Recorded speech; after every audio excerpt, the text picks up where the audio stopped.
Good evening, everybody.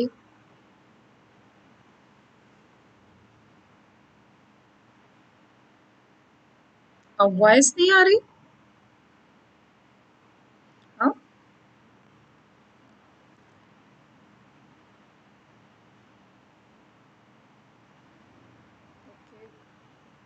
Voice आ रही है बच्चों? वॉइस क्लियर है? Good evening, good evening. Voice clear है?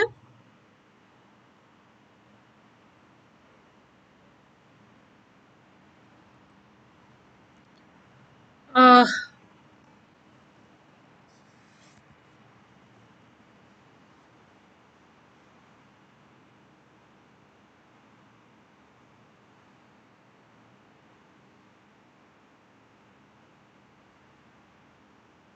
ओके ओके ओके बच्चों, ठीक है। तो आज हम शुरू करेंगे इंडस्ट्रियल पॉलिसी।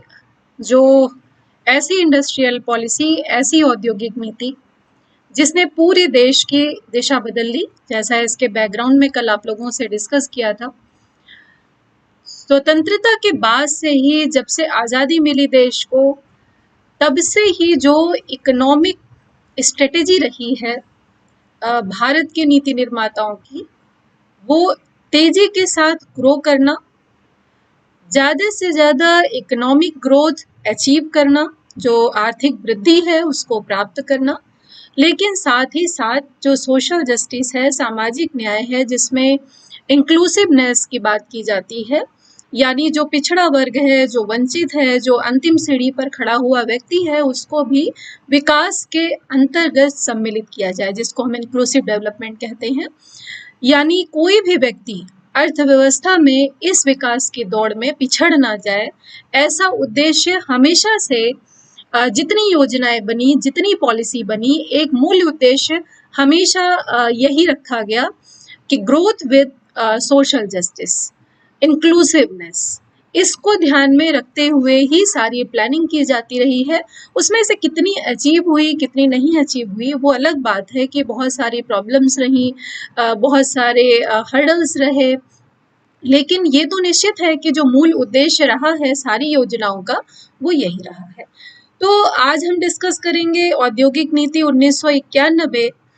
साथ ही हम ये देखेंगे, आपको याद होगा अगर पिछले लेक्चर्स में, तो हमने 1991 से पहले तक की जो पंचवर्षीय योजनाएं थी, यानी 7वीं योजना तक के जो 3 फेजेस थे, वो हम डिस्कस कर चुके थे।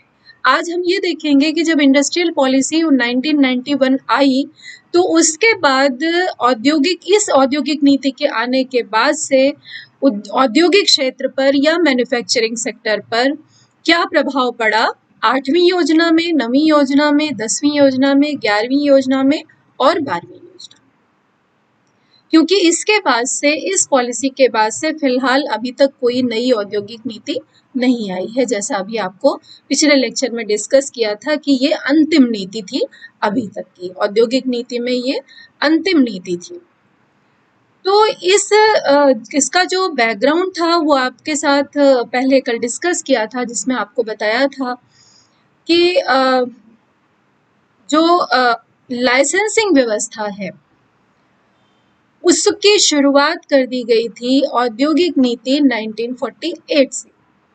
1948 से ही एक डर था जो नीति निर्माता थे उनके अंतर्गत, जब आज़ादी मिली थी उसके बाद से ही, कि जो रिसोर्सेज हैं देश के, जिनका एक्सप्लॉयटेशन अंग्रेज ऑलरेडी इतना कर चुके हैं, उसका विदोहन अगर निजी क्षेत्र में चला गया तो उसका प्रभाव ये होगा कि सारे संसाधन सेंट्रलाइज्ड हो जाएंगे, विकेंद्रीकृत हो जाएंगे, केंद्रीयकरण हो जाएगा उनका, विकेंद्रीकृत नहीं, केंद्रीयकरण हो जाएगा उनका, सेंट्रलाइज्ड हो जाएंगे।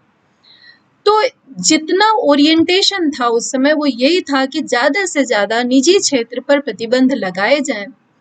जितनी औद्योगिक नीतियां आपने अभी तक देखी, सब में यही इसी तरह का प्रावधान किया गया था कि ज्यादा से ज्यादा रिस्ट्रिक्शंस लगाए जाएं, यानी कुछ नया, अगर कोई व्यक्ति अपना उद्यम खोलना चाहता है तो लाइसेंस ले, उसका विस्तार करना चाहता है तो उसमें लाइसेंस ले, अगर वो पूंजी निवेश उसमें करना चाहता है तो अनुमति ले, बाहर से कोई चीज मंगाना चाहता है तो अनुमति ले, अगर विदेशों से कोई तकनीक आयात करना चाहता है तो अनुमति ले। यानी निजी क्षेत्र के लिए इतने सारे रिस्ट्रिक्शंस थे जिसके कारण औद्योगिक विकास की वो गति नहीं प्राप्त हो पाई जिसकी आशा देश कर रहा था। क्योंकि ग्रीन रिवॉल्यूशन के साथ जो खाद्यान्न उत्पादन था उसमें तो देश आत्मनिर्भर हो चुका था, लेकिन औद्योगिक क्षेत्र का विकास जिस फोकस के साथ किया गया था, जितने इन्वेस्टमेंट के साथ किया गया था, वो संभव नहीं हो पाया। तो जब ये सारी चीजें चल रही थी उसके बाद ही बहुत सारा ये भी तमाम सारी पॉलिसीज में आपने देखा कि बहुत सारे इंफ्रास्ट्रक्चरल डेवलपमेंट की भी कोशिश की गई। इतने 7वीं योजना तक बहुत सारी सात योजनाएं बहुत होती हैं, यानी 35 साल हो गए। 35 साल तक लगातार इंफ्रास्ट्रक्चर डेवलपमेंट की कोशिश करते रहे, लेकिन साथ में जब ऐसी परिस्थितियां खड़ी हो गई 1991 के आसपास, जिसमें बहुत सारी उस समय जो पीवी नरसिंह राव हैं उनकी सरकार थी और प्रधानमंत्री थे वो, और वित्त मंत्री थे डॉक्टर मनमोहन सिंह जो बाद में प्रधानमंत्री बने। उस समय जो उद्योग मंत्री थे वो जेपी कुरियन थे। तो ये सारा उसमें जो सबसे मुसीबत की स्थिति थी उस समय, क्योंकि 1991 में ही उस समय खाड़ी युद्ध चल रहा था, जो गल्फ वॉर थी वो चल रहा था, जिसके कारण से जो तेल है उसकी कीमत बहुत ही ऊंचे स्तर पर पहुंच गई थी। और उस ऊंची कीमत को भुगतान करने के लिए सरकार के पास, क्योंकि सारी चीजें पेट्रोलियम से चलती हैं, जो एनर्जी है वो पेट्रोलियम से ही थी, सारी जितना इंडस्ट्री थी उसको चलाने के लिए पेट्रोल कच्चे तेल का आयात करना देश के लिए अभी भी है और पहले भी था कि उसे आयात करना ही करना है।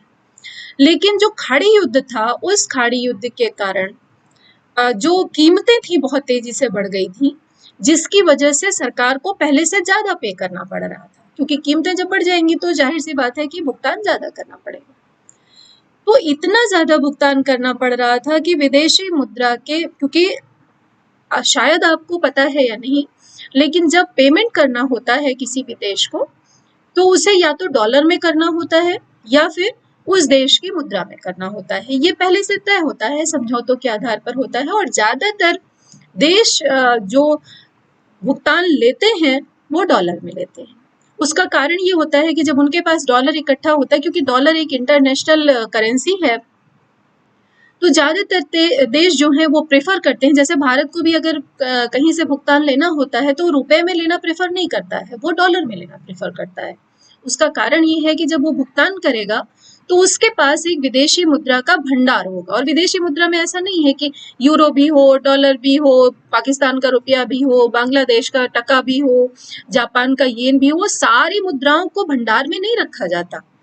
जो विदेशी मुद्रा भंडार है उसमें कोशिश यही की जाती है कि एक सर्वमान्य मुद्रा जो है, जिसको इंटरनेशनल करेंसी का दर्जा प्राप्त है, ऐसी मुद्रा का भंडार हर कोई देश रखना चाहता है। तो भारत भी अपने पास जो विदेशी मुद्रा का भंडार पहले भी जो रखता था उस समय भी, और आज भी जो विदेशी मुद्रा का भंडार रखता है वो डॉलर में रखता है। तो जो पेमेंट उस समय पेमेंट करना था देश को, वो उसकी स्थिति ये थी कि इतनी तेजी से पेमेंट जा रहा था, विदेशी मुद्रा भंडार इतनी तेजी से घट रहा था क्योंकि लगातार तेल की कीमतें बढ़ रही थी और पेमेंट लगातार सरकार को ज्यादा से ज्यादा करना पड़ रहा था।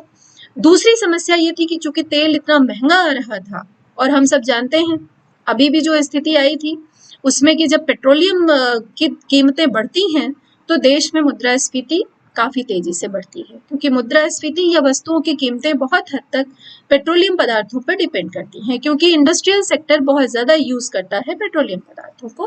परिवहन में तो जो कॉस्ट लगती है पेट्रोलियम की वो तो लगती ही है, लेकिन उत्पादन में जो पेट्रोलियम पदार्थों का यूज होता है वो ज्यादा होता है। तो मुद्रास्फीति भी अगर आप डेटा देखें तो ये बताता है कि उस समय लगभग 17% मुद्रास्फीति, अगर आज के दौर में मुद्रास्फीति 8 से 9% हो जाती है तो हम सभी कहने लगते हैं कि महंगाई बहुत तेजी से बढ़ रही है। अब आप ये सोचिए कि वो दौर था 1991 का, जब मुद्रास्फीति 17% थी और कारण सिर्फ एक था, गल्फ वॉर के कारण, जो खाड़ी युद्ध था उसके कारण तेल की कीमतों का बढ़ना। तो ऐसी स्थिति में चूंकि इतना ज्यादा सरकार को पेमेंट करना पड़ रहा था, विदेशी मुद्रा भंडार बिल्कुल घटता जा रहा था, एक्सपोर्ट बहुत कम थे, इंपोर्ट बहुत ज्यादा हो रहा था, और इसके अलावा जो सबसे बड़ी समस्या थी देश के सामने वो थी कि जो फिस्कल डेफिसिट था, राजकोषीय घाटा था। एक लेक्चर में जब ऑफलाइन क्लासेस चल रही थी तब मैंने सारे घाटे आप लोगों को बताए थे। उसका वीडियो भी चैनल पे पड़ा होगा कहीं, अगर आप वहां जाकर के देखेंगे तो आपको पता होगा कि जो फिस्कल सारे घाटे उसमें डिस्कस किए थे। जब बजट डिस्कस किया था, बजट के साथ सारे घाटे डिस्कस किए थे।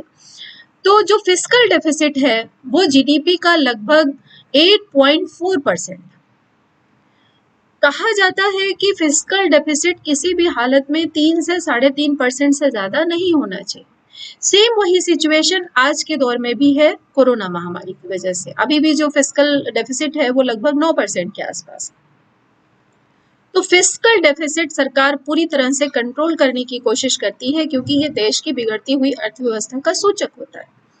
जितना ज्यादा राजकोषीय घाटा बढ़ता है उतना ही ज्यादा ये देश की अर्थव्यवस्था की खराब स्थिति का सूचक होता है।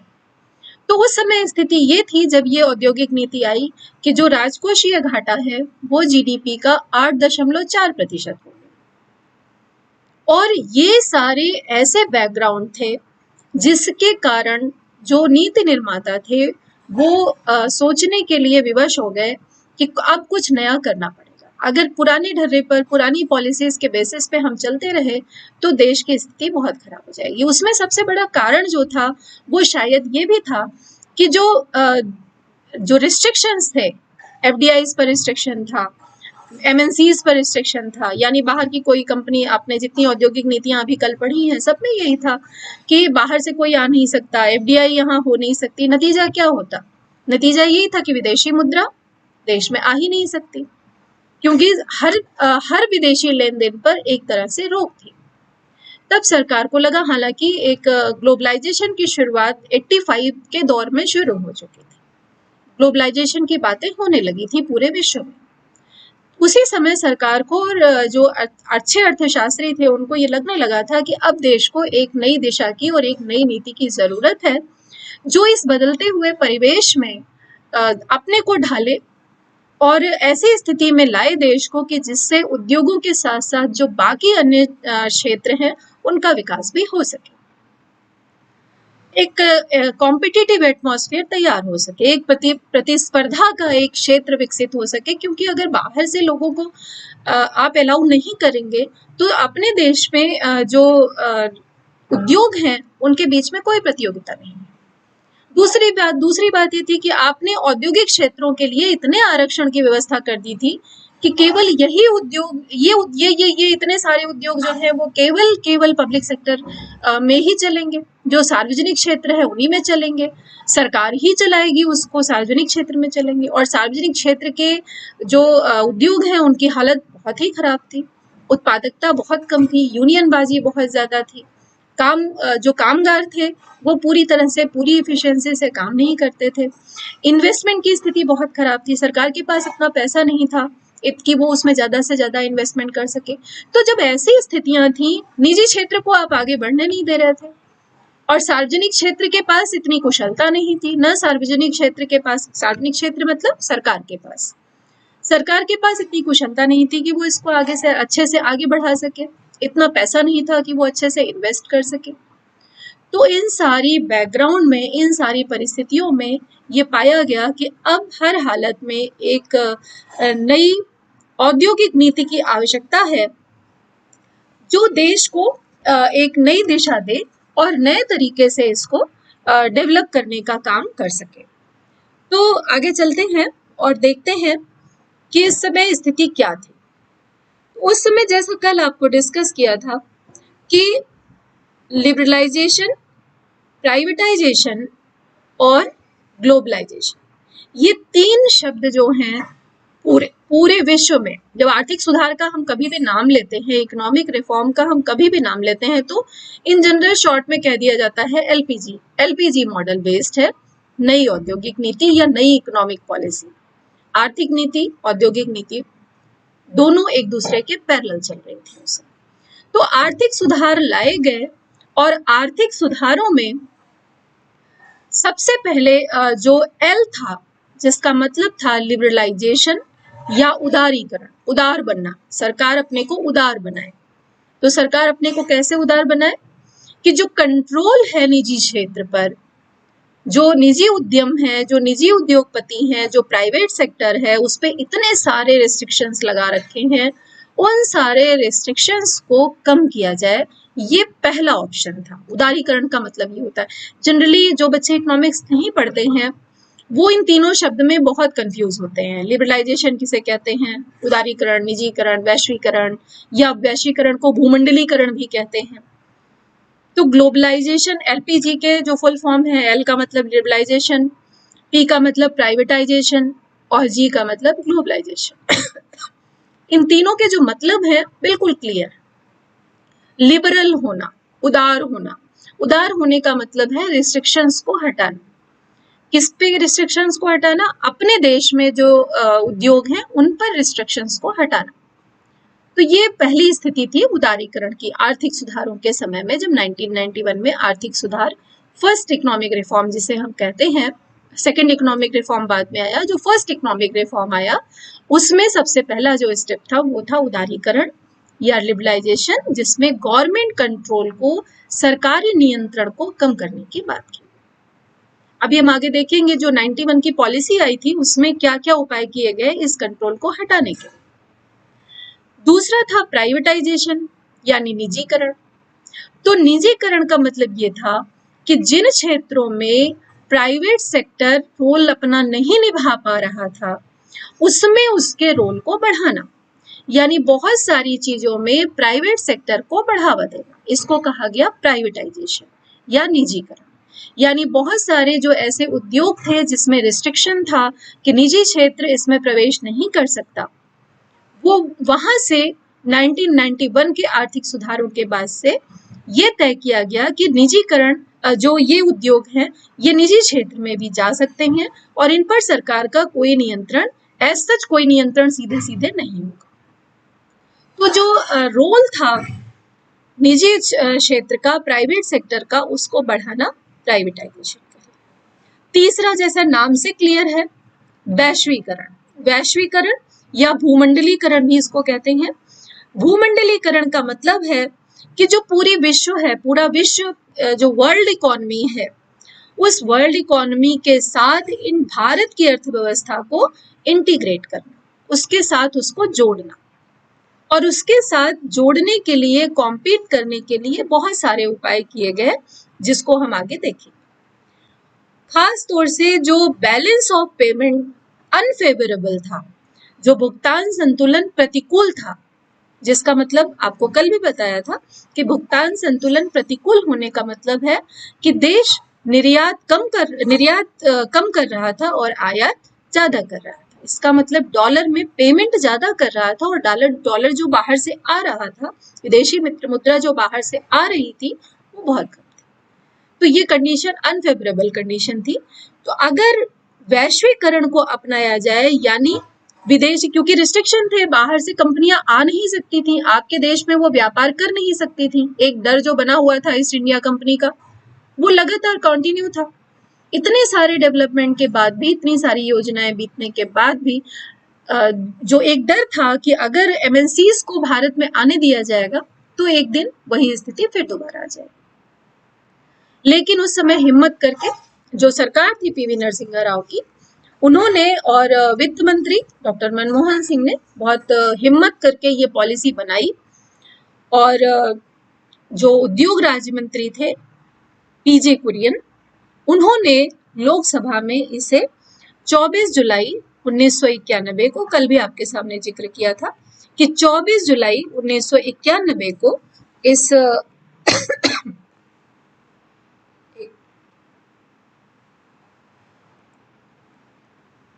24 जुलाई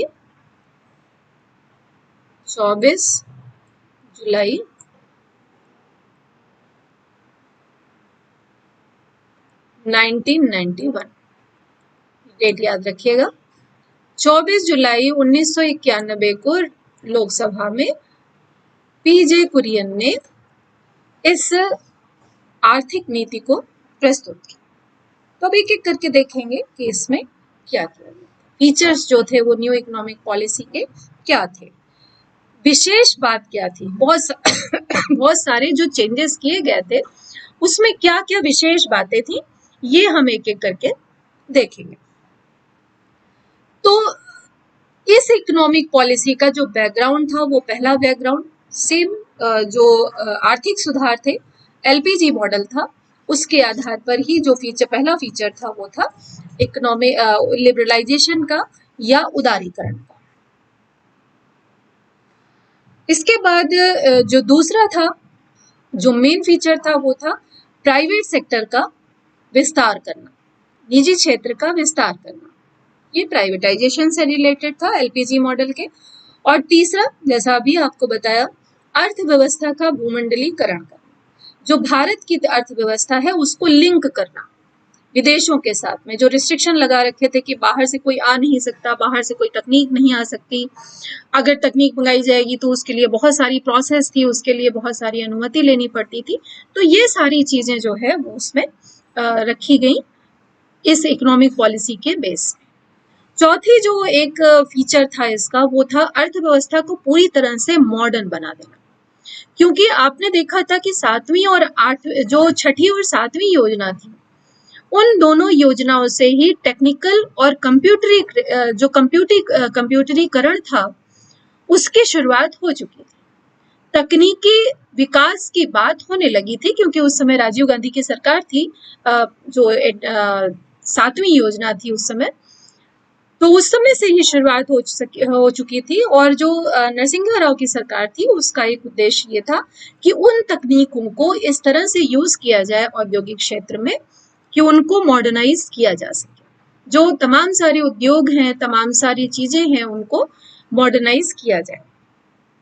एक और इम्पॉर्टेंट फीचर था इसका, ये इम्पॉर्टेंट फीचर जो था वो ये था कि अब एक कंट्रोल्ड इकोनॉमी से इकोनॉमी किधर की ओर बढ़े, फ्री इकोनॉमी की ओर, जो बहुत ज्यादा नियंत्रित अर्थव्यवस्था थी, जिसके कारण से, और सिंपल से हम इमेजिन कर सकते हैं कि जब किसी को अगर बहुत ज्यादा जकड़ दिया जाए तो वो आगे मूवमेंट नहीं कर सकता। और ये हालांकि छोटे छोटे ओपननेस की जाती थी, लेकिन फिर भी इतना जकड़ रखा गया था अर्थव्यवस्था को, थोड़ा थोड़ा फ्री करना शुरू कर दिया गया था छठी योजना के बाद से, 1980s के बाद से। लेकिन उससे पहले जो स्थिति थी कि अर्थव्यवस्था को इतनी जकड़न में रखा गया था, इतना बांध करके रखा गया था, इतने सारे रेस्ट्रिक्शंस में रखा गया था कि जिसके कारण से अर्थव्यवस्था खुल करके मूव नहीं कर रही थी। तो एक और तो मोटिव ये था कि औद्योगिक क्षेत्र जो है वो इकोनॉमी को ड्राइव करके ले जाए, यानी एक ऐसा इंजन का काम करे जो पूरी अर्थव्यवस्था में विकास ले आए। और दूसरी तरफ स्थिति ये थी कि ब्रेक पे ब्रेक लगाए जा रहे हैं, लोग उसे इतना बांधे जा रहे थे कि इकोनॉमी की गाड़ी आगे बढ़ ही नहीं पा रही थी। तो उस समय फिर ये किया गया कि अब इसे फ्री छोड़ना बहुत जरूरी है, इतना कंट्रोल करने पे कभी भी इकोनॉमी आगे बढ़ ही नहीं सकती। इसके बाद जो एम थे, इसके मुख्य उद्देश्य थे, वो हम शॉर्ट में डिस्कस कर लेते हैं।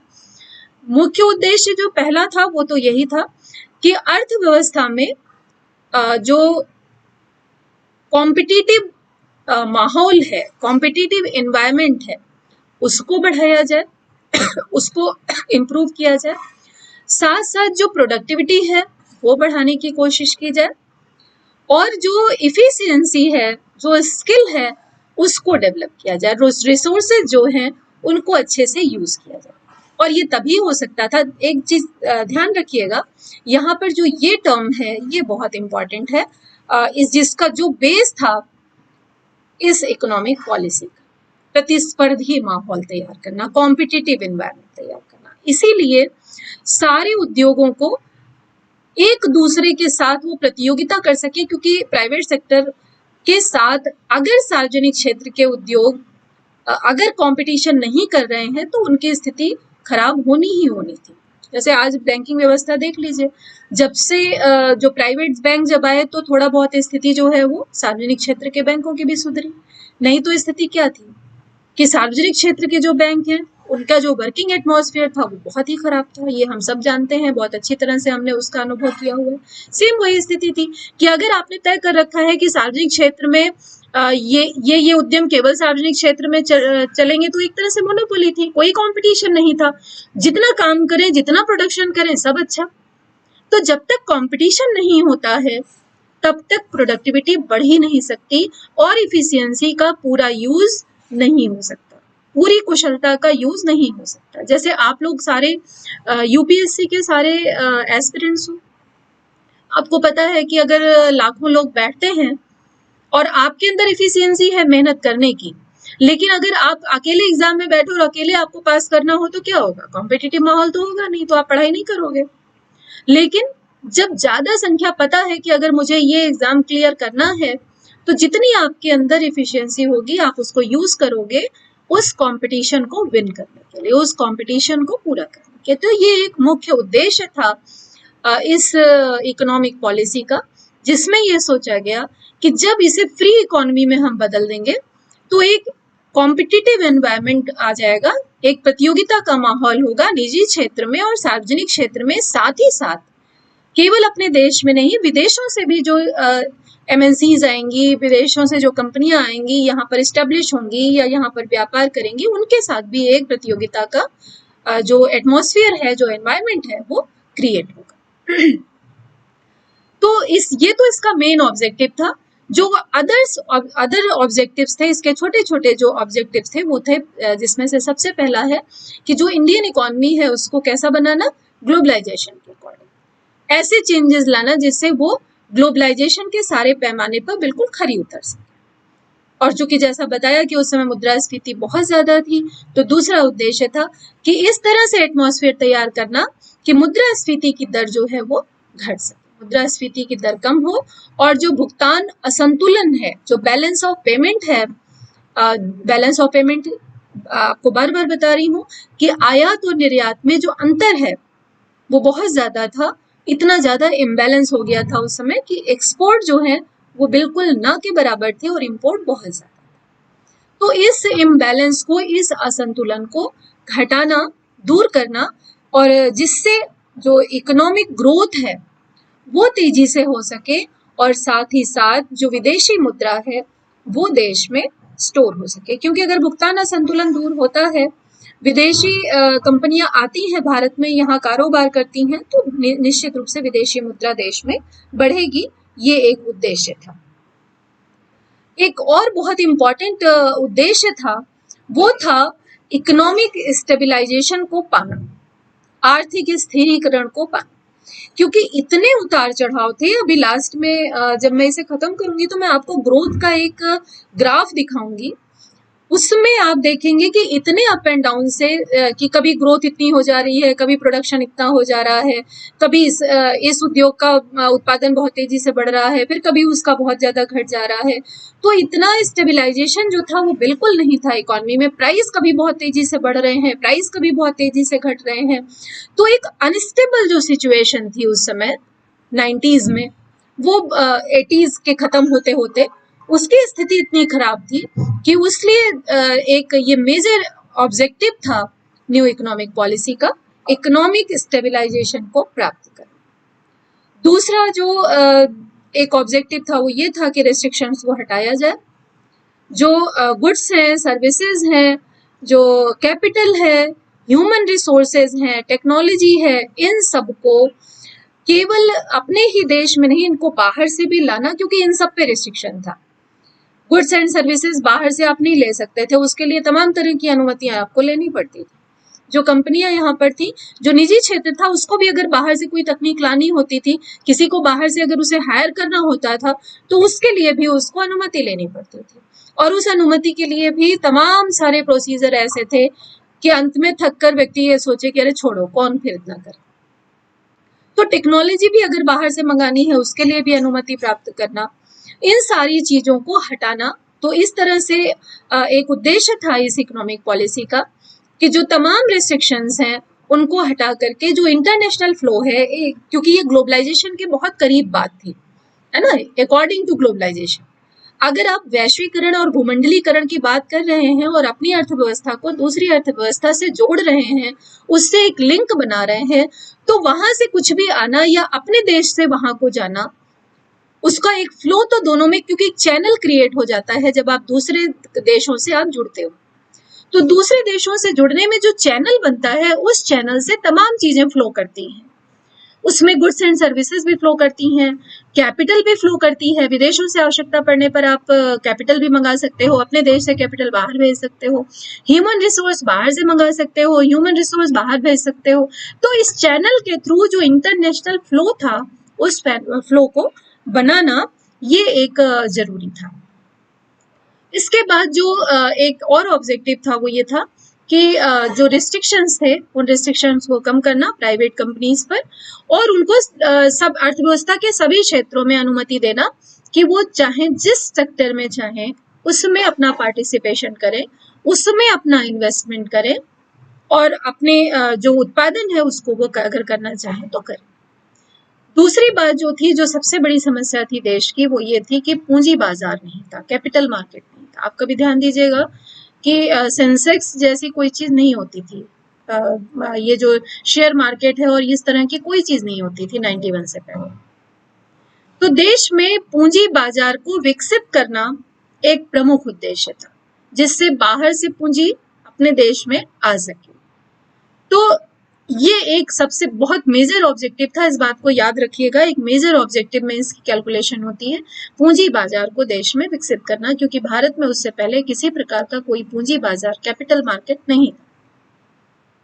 और ये ऑब्जेक्टिव तो बिल्कुल क्लियर है कि देश में जो प्रतियोगिता या प्रतिस्पर्धात्मक स्थिति है, उसकी स्थिति में सुधार लाना, जिससे जो कंपनियां हैं, जो फर्म हैं, जो इंडस्ट्री हैं, उसमें रोजगार बढ़ सके, उसकी प्रोडक्टिविटी उनकी बढ़ सके, और जो प्रोडक्ट हैं उनकी क्वालिटी इंप्रूव हो सके। क्योंकि जब कंपटीशन होता है तो प्रोडक्ट की क्वालिटी भी इंप्रूव करना इंडस्ट्री की मजबूरी होती है।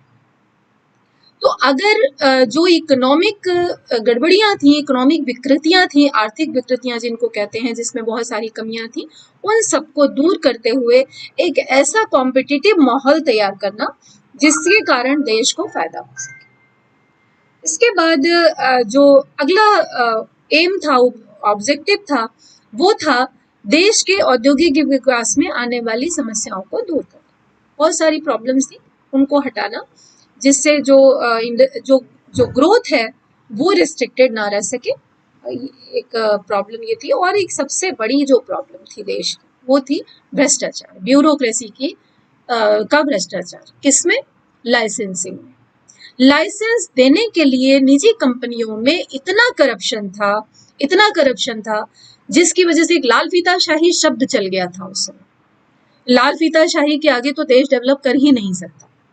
तो इस लाल फीताशाही को कम करना, इस भ्रष्टाचार को कम करना, ये एक प्रमुख उद्देश्य था इस औद्योगिक नीति का।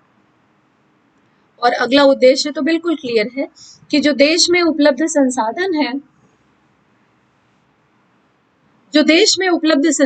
है उनको मैक्सिमम उनका यूटिलाइजेशन करना है। क्योंकि जैसा अभी पहले बताया कि जब कॉम्पिटिटिव एटमॉस्फेयर होता है, जब प्रतिस्पर्धा होती है, तो पूरी एफिशिएंसी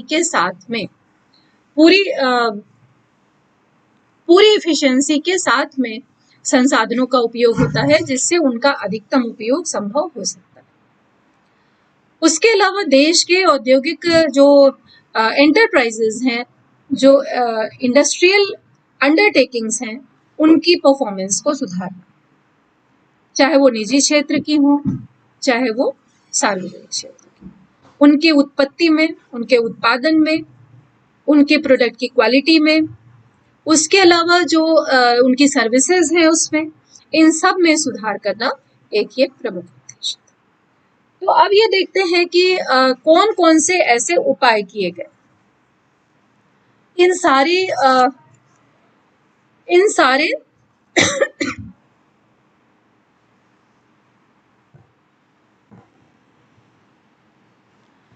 सारे जो ऑब्जेक्टिव्स हैं इनको पूरा करने के लिए क्या उपाय किए गए, तो इसको एक एक करके देखेंगे। सबसे पहला जो ये पहले शुरू में जो मैंने 5-6 लिए हैं, ये क्लासिफिकेशन है। तो सबसे पहले इसमें किया गया उद्योगों के लिए सार्वजनिक क्षेत्र का अनारक्षण, जिसको एक लाइन में बोलते हैं डी रिजर्वेशन। क्योंकि आपने जितनी इंडस्ट्रियल सेक्टर पॉलिसी देखी है, सब में आपने देखा है कि सूची बना ली गई कि ये जो है केवल सार्वजनिक क्षेत्र में ही इसका उत्पादन होगा, एक इसमें केवल जो राज्य है वो उत्पादन करेगा, इसमें केंद्र सरकार के एंटरप्राइजेस उत्पादन करेंगे।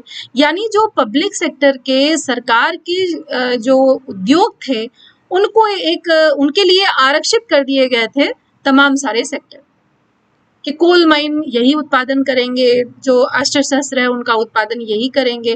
तो इस तरह से इतने सारे रिजर्वेशन कर दिए गए थे इनके लिए कि निजी क्षेत्र के लिए जो उद्योग बचते थे उनकी मात्रा बहुत कम थी।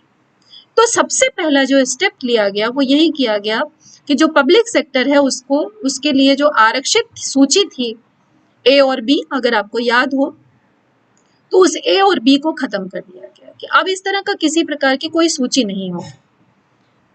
कुछ क्षेत्रों को रखा गया, उनको मैं आगे में डिस्कस करूंगी। कुछ 4-6 जो बहुत इंपॉर्टेंट थे उनको छोड़ करके पूरी तरह से हम ये कह सकते हैं कि पूरी तरह से नहीं खत्म किया गया, क्योंकि कुछ खास ऐसे क्षेत्र थे जैसे हथियार और गोला बारूद है, परमाणु ऊर्जा है, खनिज तेल है, रेल परिवहन है, खनन है। ये 5 ऐसे क्षेत्र थे जिनको उस समय भी अनारक्षण के बाद भी उस समय रखा गया था कि इनमें तो जो सार्वजनिक क्षेत्र है उसी के द्वारा उत्पादन होगा, पब्लिक सेक्टर के द्वारा ही इसका उत्पादन होगा। बाद में हालांकि इनमें से और सब चीजें हटा दी गई। इस समय प्रेजेंटली भारत में केवल 2 क्षेत्र ऐसे हैं जो विशेष रूप से आरक्षित हैं सार्वजनिक क्षेत्र के लिए, पब्लिक सेक्टर के लिए। वो दो क्षेत्र कौन कौन से हैं? एक तो है परमाणु ऊर्जा और दूसरा है रेलवे संचालन।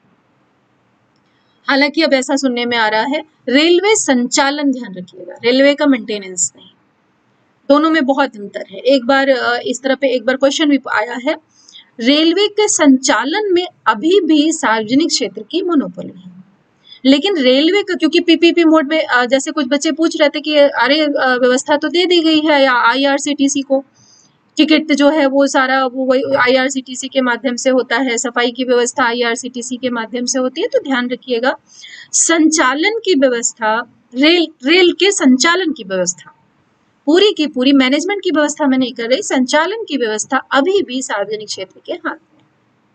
हालांकि इसको भी कहा जा रहा है कि सरकार का इरादा ये है कि इसे भी निजी क्षेत्र को दे दिया जाए, क्योंकि मेंटेनेंस का काम ऑलरेडी पीपीपी मोड से चल रहा है जिसमें आईआरसीटीसी का इन्वॉल्वमेंट।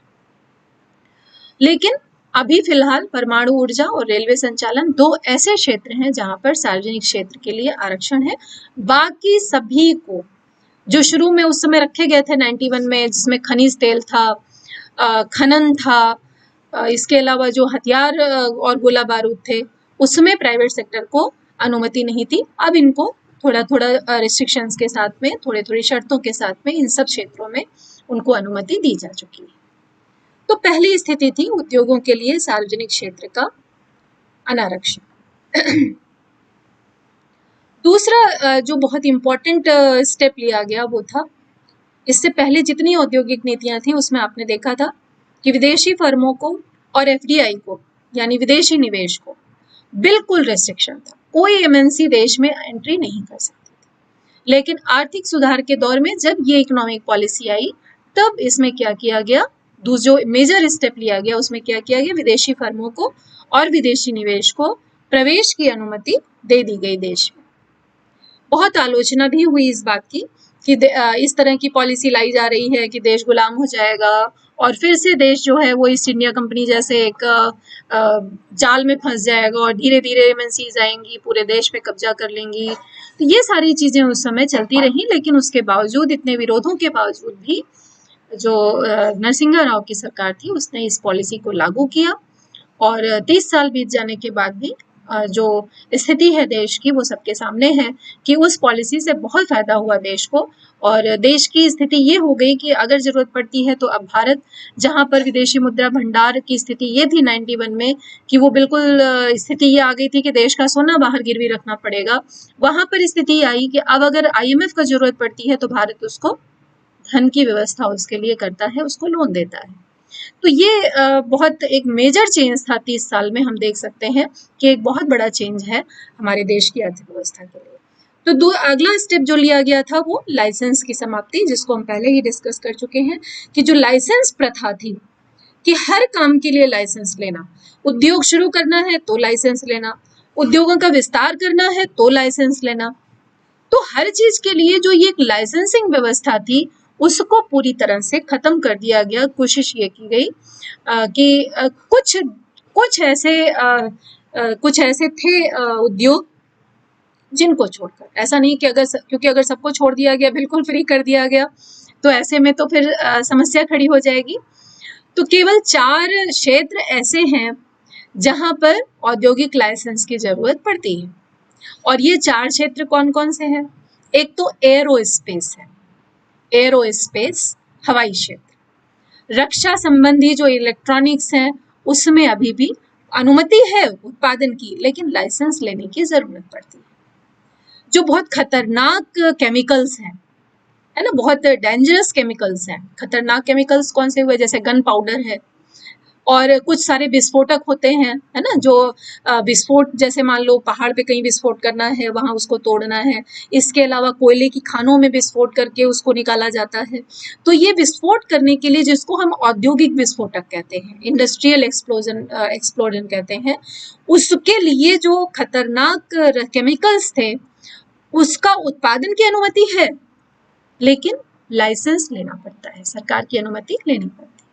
जो तमाम सारे खतरनाक केमिकल्स हैं उनके लिए, और जो इस तरह के जो विस्फोटक पदार्थ हैं उनके लिए। चौथा एक और बहुत इम्पोर्टेंट क्षेत्र है तंबाकू, सिगरेट और उससे रिलेटेड जो प्रोडक्ट है, उनके लिए भी अभी लाइसेंस जो है वो लेना पड़ता है। उनको अभी लाइसेंस से मुक्त नहीं किया गया है, और उसमें शायद सरकार का उद्देश्य यही था कि अगर इन क्षेत्रों में अगर लाइसेंसिंग व्यवस्था नहीं रखी जाएगी तो इनका उत्पादन बहुत ज्यादा होगा। हर कोई उत्पादन करने लग जाएगा अगर लाइसेंसिंग व्यवस्था नहीं होगी, और इससे देश को नुकसान होगा निश्चित रूप से। तो इसके बाद नेक्स्ट है डिसइन्वेस्टमेंट पॉलिसी, सार्वजनिक क्षेत्र का विनिवेश करना। बच्चों एक बात याद रखिएगा, प्राइवेटाइजेशन में और डिसइन्वेस्टमेंट में अंतर होता है, निजीकरण में और विनिवेश में अंतर होता है। आगे हम डिस्कस करेंगे डिसइन्वेस्टमेंट पॉलिसी भी, मैं इसके बाद आपको बताऊंगी क्योंकि बहुत इंपॉर्टेंट है और उस पर प्रश्न पूछे जाते हैं।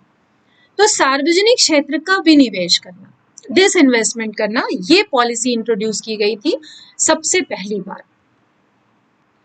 दूसरा था कि फॉरेन टेक्नोलॉजी एग्रीमेंट्स किए गए थे कि बाहर से, जैसा इससे पहले आपको बताया कि इससे पहले की सारी नीतियों में तकनीकों को बाहर से लाने के लिए तमाम तरह के रिस्ट्रिक्शंस, उन रिस्ट्रिक्शंस को खत्म करके फॉरेन टेक्नोलॉजी एग्रीमेंट किया गया जिससे देश का विकास संभव हो सके।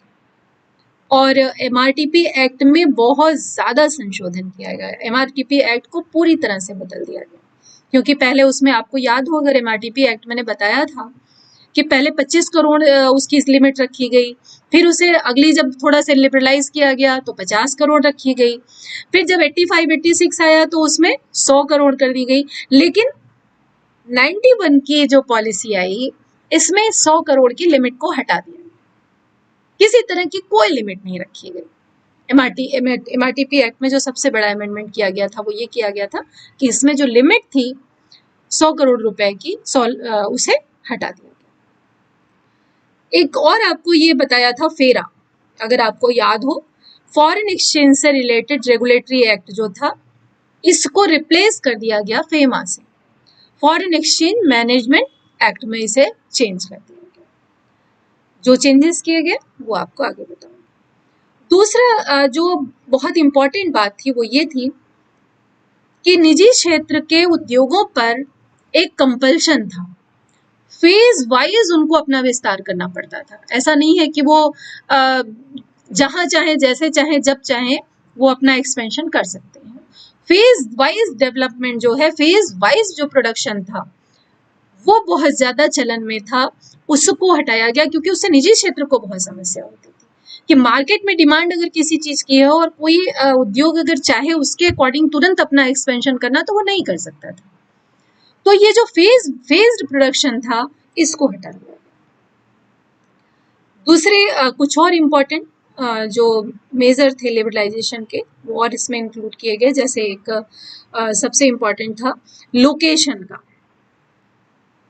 है ना। लोकेशन जो है वो सिंप्लीफाई की गई कि जो ऐसे उद्योग जो प्रदूषण नहीं करते उनको कहीं भी स्थापित करिए, शहर के अंदर स्थापित करिए, क्योंकि पहले इस पे भी रिस्ट्रिक्शन था कि आप शहर से इतने किलोमीटर दूरी अपना इंडस्ट्री लगा सकते हैं, शहर के अंदर आप इंडस्ट्री नहीं लगा सकते। ऐसे जिलों में जाकर के, यानी क्षेत्र डिसाइडेड थे, ऐसे जिलों में जाकर के लगा सकते हैं जहां पर ये कंडीशन हो, जहां पर ये आबादी हो, इतनी आबादी हो, इतनी जमीन हो, ऐसी जमीन हो, खेती की जमीन नहीं हो। ये सारे तमाम तरह के रिस्ट्रिक्शन थे, वो सारे रिस्ट्रिक्शन हटा लिए गए और ये कहा गया कि अगर पॉल्यूशन वाली इंडस्ट्री आप नहीं लगा रहे हैं तो आप उसे कहीं भी लगा सकते हैं, और अगर पॉल्यूशन वाली है तो उसको शहर से कम 25 किलोमीटर दूर स्थापित किया जाना चाहिए। इस तरह के ये इसमें लगाया गया।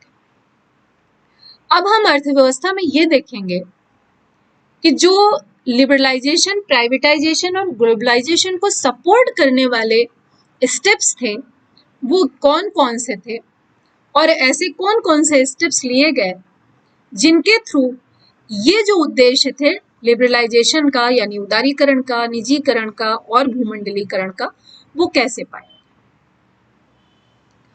तो जो न्यू इकोनॉमिक पॉलिसी आई, नई आर्थिक नीति आई, उसका जो ओरिजिनल या मेन मोटिव था, जो मेन एम था, जैसा अभी आपको बताया कि वो जितने उद्यमी थे उनको, जो उद्यमी निजी क्षेत्र में थे या सार्वजनिक क्षेत्र ही हो, किसी भी स्थिति में हो, उसका मेन एम ये था कि वो उद्योग, व्यापार और व्यापारिक परियोजना, ये तीनों चीजें, यानी इंडस्ट्री, ट्रेड और कोई ट्रेड प्लानिंग हो, है ना, इन तीनों को शुरू करने की आजादी देती थी। उसे किसी प्रकार की लाइसेंसिंग की जरूरत नहीं थी। इससे पहले क्या था कि अगर आप कोई इंडस्ट्री खोलते हो, लाइसेंस लेना पड़ेगा, व्यापार करते हो, लाइसेंस लेना पड़ेगा, कोई प्लानिंग कर रहे हो, लाइसेंस लेना पड़ेगा। तो जितने भी, अगर इन तीनों से रिलेटेड आप कोई काम शुरू करना चाहते हो तो आपको लाइसेंस लेना पड़ेगा। तो ये खत्म कर दिया गया व्यवस्था, क्योंकि ये इकोनॉमिक पॉलिसी, ये इंडस्ट्रियल पॉलिसी ऐसी इंडस्ट्रियल पॉलिसी थी जिसने काम करने की, जो निजी क्षेत्र है उसको आजादी दी उद्योग अपने एस्टेब्लिश करने के लिए। इसके बाद उन्हें किसी प्रकार की कोई स्वीकृति प्राप्त करने की जरूरत नहीं थी। दूसरा काम क्या किया गया, औद्योगिक लाइसेंस समाप्त कर दिया गया। जैसा अभी बार बार आपको बता रही हूँ कि लाइसेंसिंग जो है, लाइसेंसिंग व्यवस्था समाप्त कर दी गई। यानी किसी भी व्यापार में आने के लिए किसी भी पूंजीपति को किसी भी प्रकार की कोई स्वीकृति नहीं प्राप्त करनी है। कुछ शर्तें जरूर पूरी करनी होती थी, क्योंकि ये जरूरी भी है, क्योंकि अगर एकदम फ्री कर दिया जाए निजी क्षेत्र को तो उसमें अलग तरह की समस्याएं उत्पन्न हो जाती हैं। तो इसीलिए फ्री तो किया गया, लेकिन कुछ शर्तों के साथ, कुछ रिस्ट्रिक्शंस ऐसे थे कि कुछ कंडीशंस है, अगर आप इनको पूरी कर रहे हैं तो आपको लाइसेंस लेने की जरूरत नहीं है। आप बताइए कि आप फॉर्म भरिए, आप उसमें ये बता दीजिए कि ये कंडीशन आप पूरी कर रहे हो, आपको अनुमति अपने आप मिल जाएगी। तो अगला काम क्या किया गया कि 18 उद्योगों को छोड़ करके सारे उद्योगों को लाइसेंस से फ्री कर दिया गया। और लाइसेंस फ्री करने के साथ साथ जो अगला काम किया गया वो ये किया गया कि अब कोई भी उद्यमी बिना किसी प्रतिबंध के अपना उद्योग स्थापित कर सकता है और शेयर मार्केट में उसे लिस्ट करके शेयर बेच सकता है, पूंजी इकट्ठा कर सकता है आपको बच्चों शायद पता होगा कि जब कोई कंपनी शेयर मार्केट में अपना शेयर लेकर के जाती है तो उसका उद्देश्य क्या होता है? पूंजी प्राप्त करना। वहां से वो अपने शेयर बेचती है, जो शेयर को खरीदता है वो पैसा किसके पास जाता है? कंपनी के पास। कंपनी क्या करती है? उसे इन्वेस्ट करती है अपने उद्योग में, जो फर्म है उसे अपने उद्योग में उसे इन्वेस्ट करती है और उसको एक्सपैंड करती है। तो पूंजी इकट्ठा करने के लिए अपनी, पहले ये स्थिति नहीं थी क्योंकि शेयर मार्केट नहीं था, जैसा आपको बताया कि पूंजी बाजार था ही नहीं, तो एक पूंजी बाजार क्रिएट किया गया, ये लिबरलाइजेशन ही है। एक पूंजी बाजार क्रिएट किया गया कि जिसमें कोई उद्योग जा करके अपना शेयर बेच करके पूंजी इकट्ठा करने का काम कर सकता है। जो नेक्स्ट स्टेप था वो यही था कि पूंजी बाजार को फ्री करके निजी उद्यमियों के लिए खोल दिया। अगला काम क्या किया गया कि बाजार की जरूरत के अनुसार कोई भी इंडस्ट्री, कोई भी उद्योग अगर चाहे तो अपनी क्षमता को बढ़ा सकता है। उसके लिए उसे किसी प्रकार की अनुमति की आवश्यकता नहीं होगी। पहले अपनी कैपेसिटी को एक्सपैंड करने के लिए, अपनी कैपेसिटी को बढ़ाने के लिए, नए प्लांट डेवलप करने के लिए, नए प्लांट लगाने के लिए सरकार से अनुमति लेनी पड़ती थी, लाइसेंस भी लेना पड़ता था। तो एक ये इंपॉर्टेंट स्टेप इसमें लिया गया उदारीकरण के अंतर्गत। दूसरा उपाय इसमें क्या किया गया कि जो प्रोड्यूसर है वो कोई भी वस्तु का उत्पादन कर सकता है। पहले आपको याद होगा कि हर वस्तु के उत्पादन की अनुमति सबको नहीं थी। तो दूसरी बात ये थी, डाइवर्सिफिकेशन की भी अनुमति नहीं थी। यानी जो एक सेट है उसी में उत्पादन उद्योग कर सकता था। अगर कोई हैवी इंडस्ट्री प्रोडक्शन कर रहा है तो केवल हैवी इंडस्ट्री प्रोडक्शन ही करेगा, लेकिन डाइवर्सिफिकेशन की अनुमति दी गई इस नई औद्योगिक नीति में। और उसी का नतीजा है कि आप देख रहे हैं कि एक इंडस्ट्री तमाम तरह के प्रोडक्ट सेल करती है। हैवेल्स पंखा भी बना रही है, पंखा बनाने के समय तमाम सारे इलेक्ट्रॉनिक्स प्रोडक्ट भी बना रही है, उसके अलावा और भी अन्य सारी चीजें। सबसे बड़ा उदाहरण तो रिलायंस है। टाटा जो है, टाटा सबसे बड़ा उदाहरण है। सोना बेचने के लिए तनिष्क भी उसने खोल दिया। कपड़ा जो है वो अलग अपना बना रहे हैं, कपड़ा भी बेच रहे हैं। तो उसके अलावा तमाम TCS जो है उनकी कंप्यूटर बेस्ड कंपनी है। तो इस तरह से सॉफ्टवेयर बेस्ड कंपनी है। तो तमाम इस तरह के जो बड़े बड़े उद्योग थे उनको डाइवर्सिफिकेशन का मौका मिला। यानी वो केवल अपनी एक वस्तु के उत्पादन में ही नहीं, जिसका लाइसेंस उन्होंने ले रखा है, बल्कि वो अगर चाहें तो अपने को एक्सपैंड करते हुए किसी भी दूसरे एरिया में अगर जाना चाहें तो वो जा सकते हैं और उस पे उत्पादन कर सकते हैं।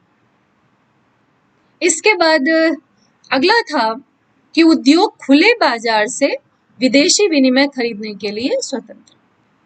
यानी अगर कोई बाहर से चाहता है, कोई इंडस्ट्री ऐसी जो निजी क्षेत्र की है, अगर वो चाहता है कि FDI उसके कोई बाहर का व्यक्ति, यानी कोई सपोज करिए कि अमेरिका में रहने वाला व्यक्ति हमारे देश में कोई उद्यमी ऐसा है जिसके जिसके किसी प्रोजेक्ट में अपना पैसा लगाना चाहता है, तो वो ऐसा कर सकता है। पहले ऐसी अनुमति नहीं थी, पहले उस पर रिस्ट्रिक्शन था, बाहर से कोई पैसा नहीं लगा सकता था, FDI की अनुमति बिल्कुल नहीं थी। तो ये एक बहुत इंपॉर्टेंट स्टेप इसमें लिया गया। दूसरा जो अगला लिया गया वो ये था कि उद्योगों को निर्णय लेने की स्वतंत्रता दी गई। पहले डिसीजन मेकिंग का काम, ये बहुत बड़ा फ्रीडम होता है, निर्णय लेने की स्वतंत्रता। तो उद्योगों को निर्णय लेने की स्वतंत्रता दी गई जिससे वो उत्पादन में अपनी एफिशिएंसी को बढ़ा सके और जो कॉम्पिटिटिव मार्केट है उसका सामना कर सके। क्योंकि अगर कितनी पूंजी लगानी है, कैसे डिस्ट्रीब्यूशन करना है, लेबर इंटेंसिव टेक्निक्स यूज करनी है या कैपिटल इंटेंसिव टेक्निक यूज करनी है, जो किसी भी तरह का कोई भी निर्णय हो, डाइवर्सिफिकेशन करना है कि नहीं करना है, पूंजी कहाँ से लानी है, कैसे लगानी है, ये सारी चीजों का डिसीजन लेने के जो फ्रीडम दी गई उद्योगों को, उससे देश को बहुत फायदा हुआ। और वो विश्वव्यापी जो ये पूरा एक कंपटीशन, एक पूरा वर्ल्ड वाइड कंपटीशन था, उसमें वो आगे आके खड़े हो सके। एमआरटीपी के अंतर्गत जैसा भी आपको बताया कि एमआरटीपी कंपनियां जो थी जिनके निवेश के लिए 100 करोड़ रुपए से ज्यादा की आवश्यकता होती थी उनको बिल्कुल फ्री कर दिया गया और उनको कोई ऐसा रिस्ट्रिक्शन नहीं लगाया गया। उन्हें अपना आकार, अपना साइज अपने हिसाब से बढ़ाने की इजाजत दे दी। तो ये जितने अभी तक आपसे डिस्कस किए ये सारी चीजें आती थी किसके अंतर्गत?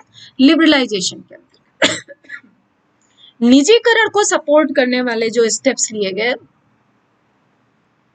प्राइवेटाइजेशन को सपोर्ट करने वाले जो स्टेप्स लिए गए, उसमें सबसे पहला था सार्वजनिक क्षेत्र के लिए 17 उद्योग जो निर्धारित किए गए थे उनकी संख्या घटा करके 8 कर दी गई।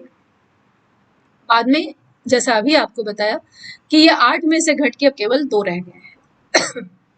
8वीं योजना के अंत तक निजी क्षेत्र जो था उसका कुल इन्वेस्टमेंट, कुल निवेश में जो भाग था वो 55% तक बढ़ा दिया गया। उससे पहले ये 50 से नीचे ही रहता था हमेशा कहीं 21 होता था, कहीं 25 होता था, कहीं 20 होता था। लेकिन केवल ये योजना ऐसी थी जिसमें जो ये जब औद्योगिक पॉलिसी आई तो इसमें जो निजी क्षेत्र का कुल निवेश है वो 55% तक बढ़ाया गया। यानी सरकार ने कोशिश ये की कि ज्यादा से ज्यादा जो इन्वेस्टमेंट करे वो कौन करे? निजी क्षेत्र करे। सार्वजनिक उद्यमों के सरकारी शेयरों को कर्मचारियों और जनता में बेचने का प्रावधान किया गया। सार्वजनिक उद्यमों के सरकारी शेयरों को पहले शेयर मार्केट होता ही नहीं था और शेयर मार्केट के थ्रू जो शेयर हैं वो बेचने की बात ही नहीं होती थी। तो सार्वजनिक उद्यमों में जनता की कोई भागीदारी नहीं थी। फिर क्या किया गया? 100% भागीदारी किसकी थी? सरकार की। तो ये पॉलिसी ऐसी आई जिसमें ये किया गया कि जो जनता है वो चाहे तो सार्वजनिक उद्यमों के शेयर खरीद सकती है, क्योंकि जब उस समय पूंजी बाजार विकसित हुआ, एक बेस मिला शेयर्स को बेचने का और पूंजी इकट्ठा करने का, तो उसमें ये काम किया गया।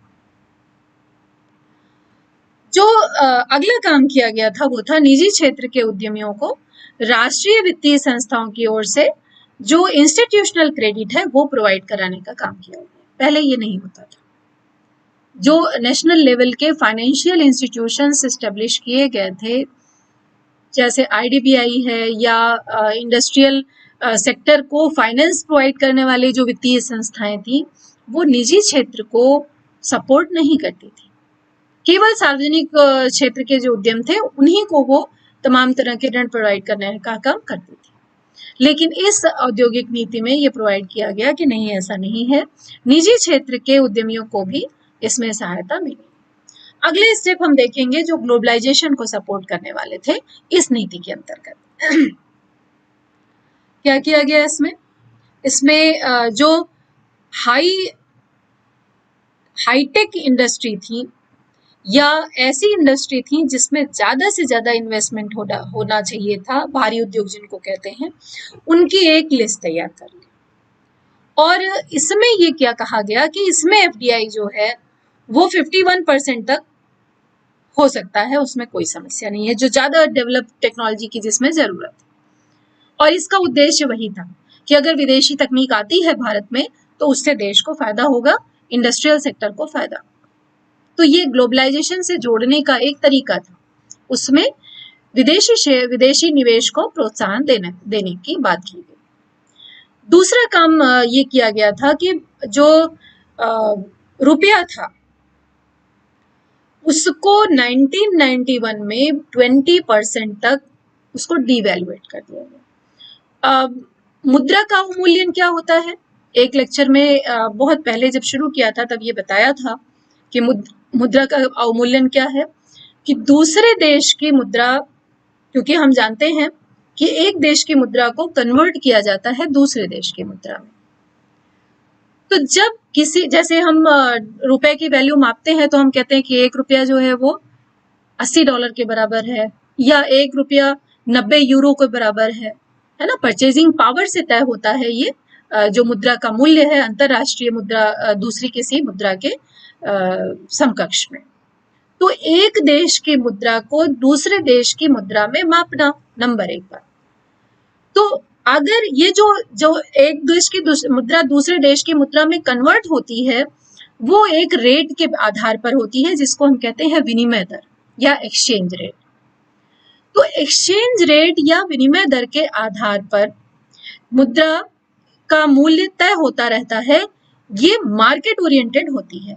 लेकिन कभी कभी सरकारें, जब बैलेंस ऑफ पेमेंट उनका बहुत ज्यादा गड़बड़ होता है, तब वो जानबूझकर मुद्रा को डिवैल्यूएट कर देती हैं, यानी घोषणा कर देती हैं अंतरराष्ट्रीय मार्केट में कि हमारी जो एक रुपया है, जो आज $80 के बराबर है, हम उसे $81 के बराबर कर रहे हैं।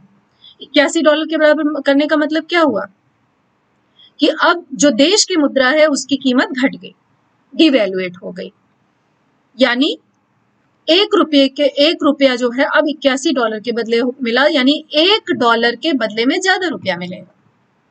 तो ये ऐसा किया क्यों जाता था? ऐसा किया जाता था एक्सपोर्ट को प्रोत्साहन देने के लिए, निर्यातों को बढ़ाने के लिए और आयातों को घटाने के लिए। ऐसा क्यों होता था? ऐसा इसलिए होता था कि जब रुपया डिवैल्यूएट हो गया, 20% तो बहुत होता है, यानी अगर सपोज करिए अगर $1 की कीमत ₹80 रही, अगर हम उसे 20% में कन्वर्ट कर दें तो वो ₹100 के बराबर हो गया, तो लगभग ₹100 के बराबर। तो ऐसी स्थिति में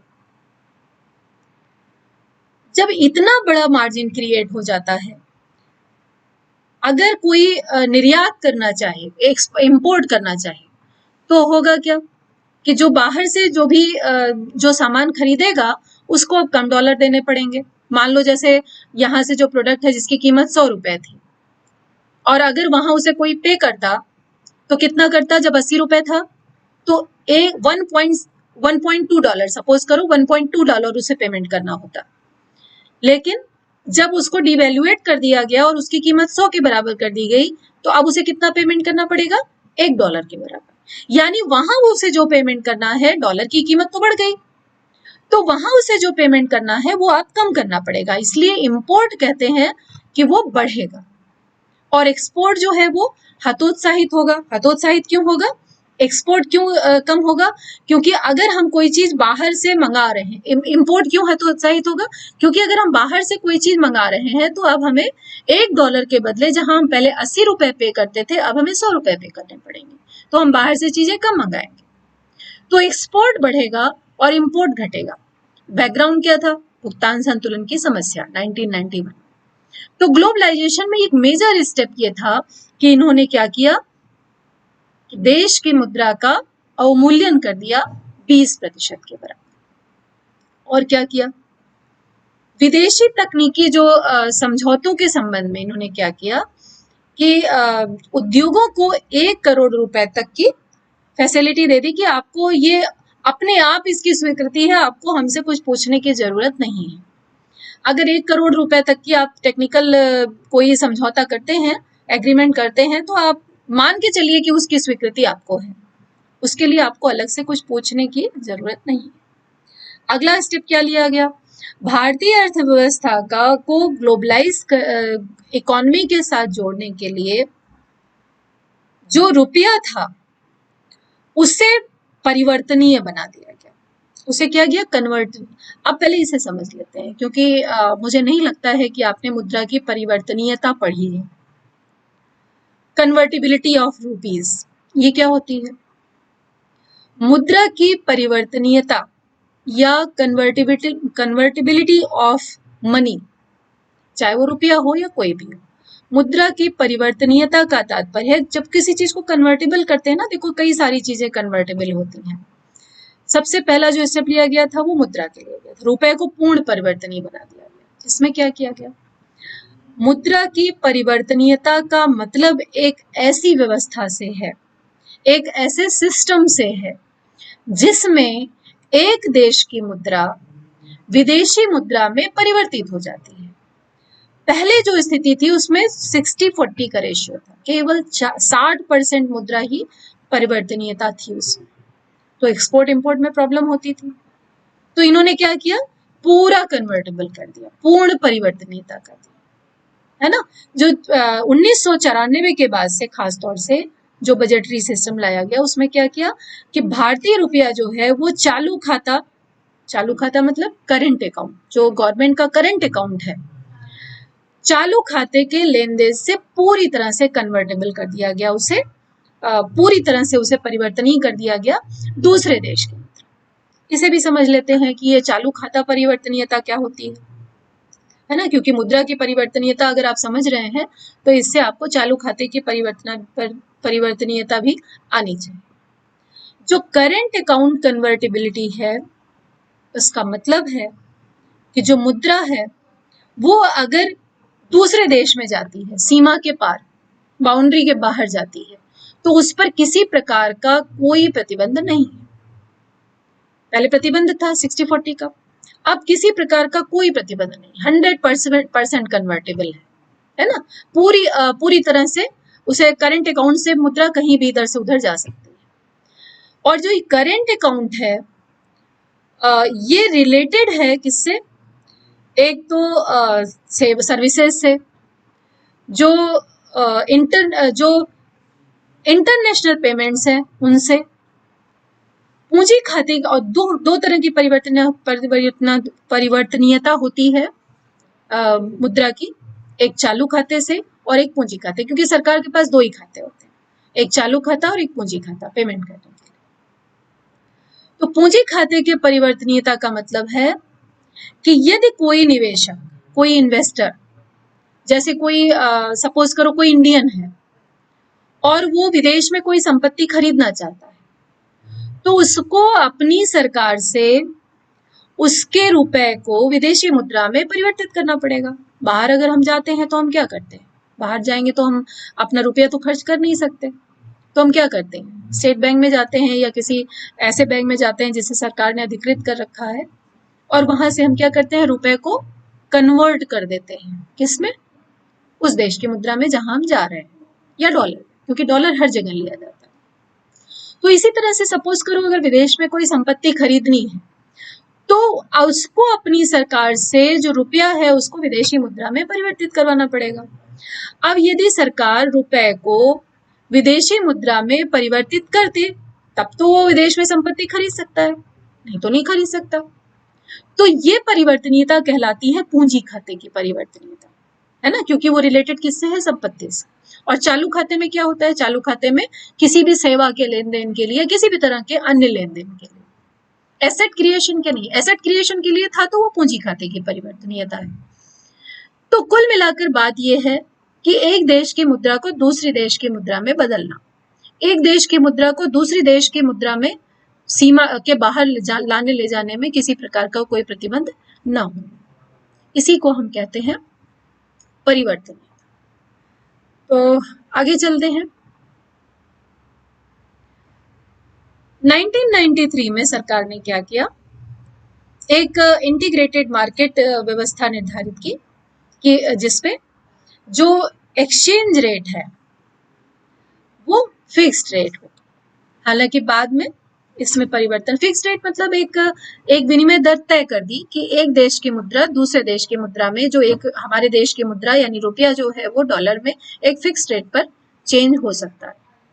बाद में इसमें चेंज आया और इसे मार्केट ओरिएंटेड कर दिया गया कि जब जो प्राइस घटता बढ़ता है, क्योंकि तब से मार्केट डेवलप हो गया, तो मार्केट के आधार पर तय किया जाने लगा कि एक देश की मुद्रा दूसरे देश की मुद्रा में, विनिमय रेट में फ्लक्चुएशन आने लगे कि एक देश की मुद्रा दूसरे देश की मुद्रा में कैसे बदले। अगला काम, ये सारी चीजें रिलेटेड किससे हैं, ग्लोबलाइजेशन से, याद रखिएगा।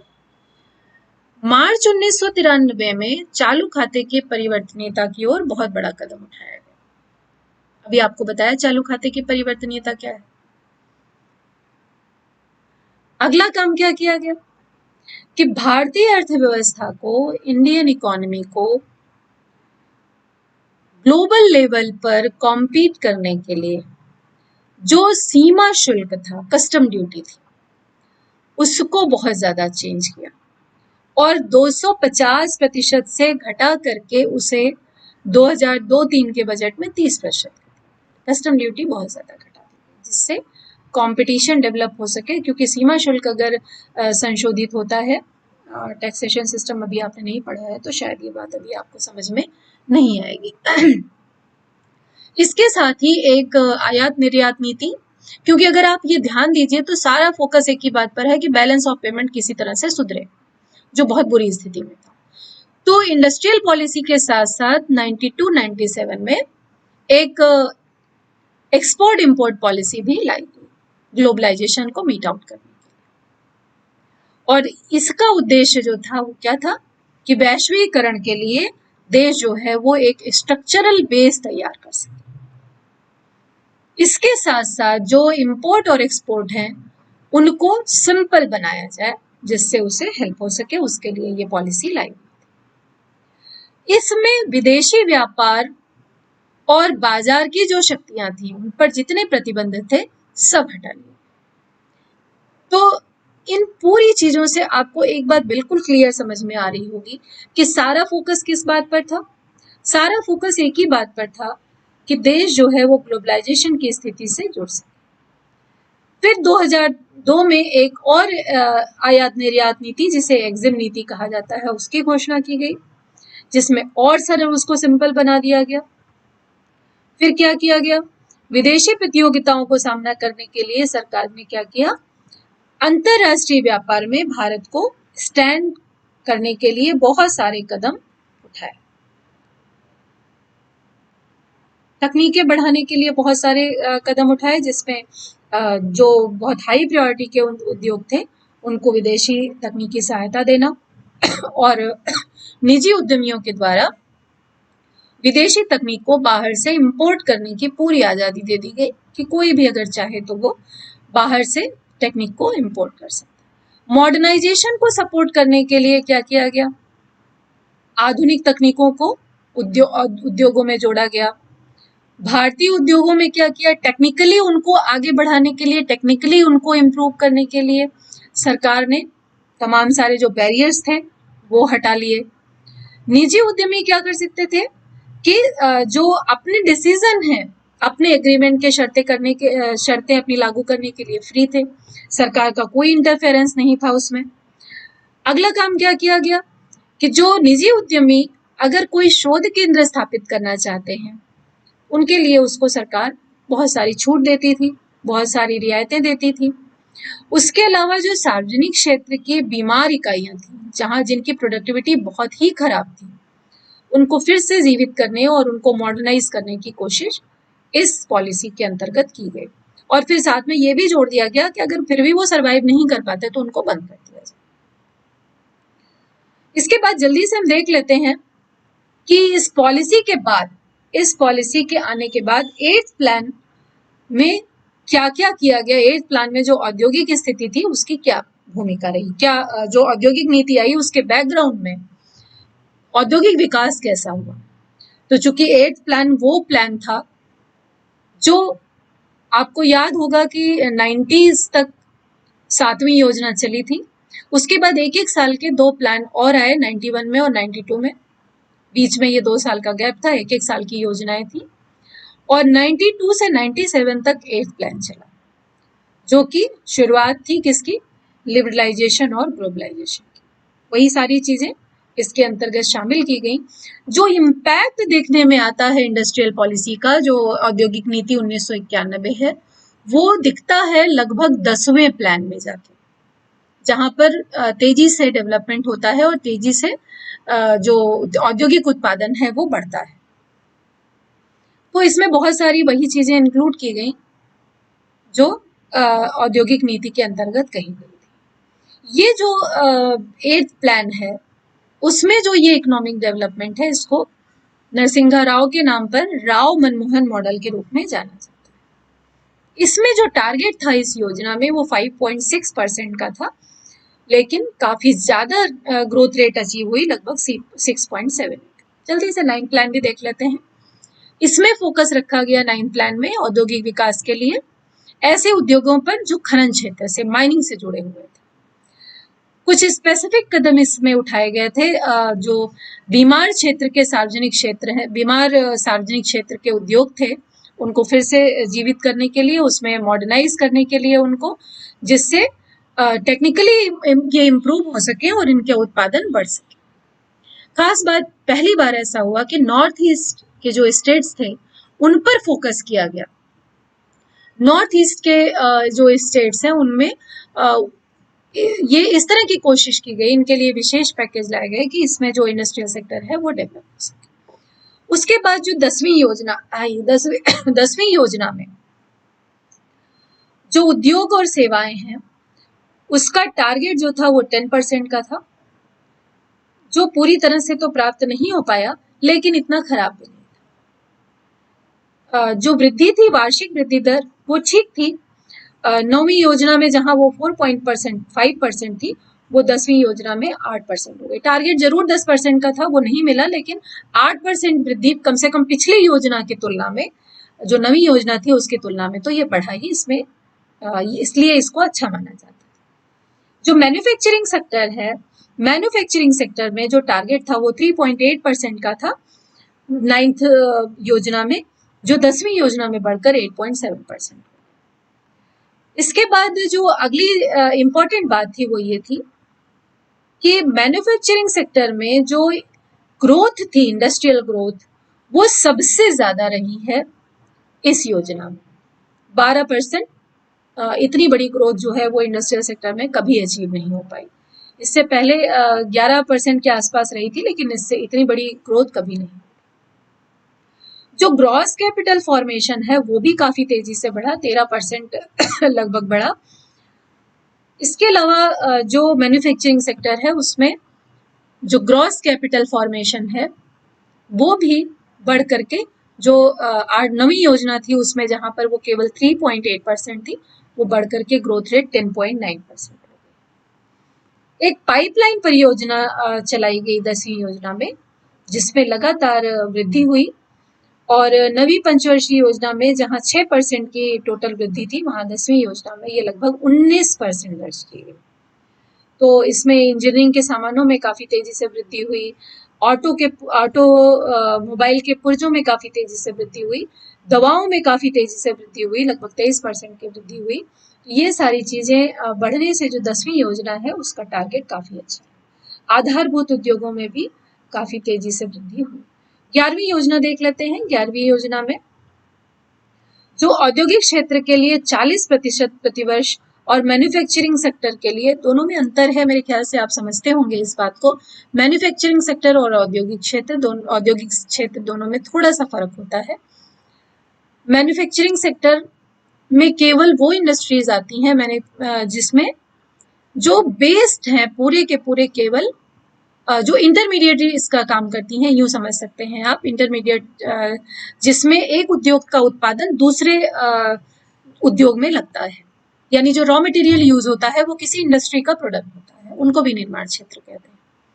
और उसके अलावा जो इंडस्ट्री होती है उसको जब विनिर्माण क्षेत्र में जोड़ देते हैं तो वो औद्योगिक क्षेत्र में आ जाता है। जैसे एक एग्जाम्पल ले सकते हैं कि जैसे परमाणु ऊर्जा उत्पादन है, तो परमाणु ऊर्जा उत्पादन एक क्षेत्र हुआ, लेकिन ये जो परमाणु ऊर्जा उत्पादित होती है वो किसी और क्षेत्र में लगती है, जिसमें लगती है वो विनिर्माण क्षेत्र के अंतर्गत आता है।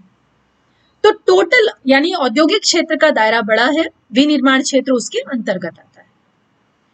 तो 40% वृद्धि औद्योगिक क्षेत्र के लिए रखी गई थी और विनिर्माण क्षेत्र के लिए 12%। तो ये सारी चीजें जो आप इसमें देख रहे हैं कि सकल घरेलू उत्पाद में 9% की वृद्धि का औसत रखा गया था। चीनी जैसे उद्योगों को कंट्रोल करना, खनन नीति पे विचार करना, ये सब इसमें शामिल किया। 12वीं पंचवर्षीय योजना में जो वृद्धि दर है वो 12 से 14% रखी गई थी। 2025 तक 100 मिलियन रोजगार सृजन करने की रखी गई थी। ग्रामीण प्रवासियों को इंक्लूसिव डेवलपमेंट की बात की गई थी कि जो निर्धन वर्ग है उसको भी विकास में सम्मिलित किया जाए। तो सस्टेनेबिलिटी वर्ड सबसे पहले इसमें यूज किया गया 12वीं पंचवर्षीय योजना में, कि डेवलपमेंट हो लेकिन सस्टेनेबल डेवलपमेंट हो, धारणीय विकास हो, यानी विकास में विकास तो हो लेकिन पर्यावरण को किसी प्रकार का नुकसान ना पहुंचे। अब मैं आती हूँ, जरा सा ये ग्राफ देखते हैं। अभी ये केवल जो ये ग्राफ है ये 11वीं पंचवर्षीय योजना तक का ग्राफ है। पूरा इसमें पूरा कवर नहीं हो रहा था, इसलिए मैंने 12वीं पंचवर्षीय योजना को इसमें से हटा दिया है। 11वीं पंचवर्षीय योजना कहाँ से लेकर के, आप अगर ध्यान दीजिए तो 6ठी पंचवर्षीय योजना के बाद की स्थिति है।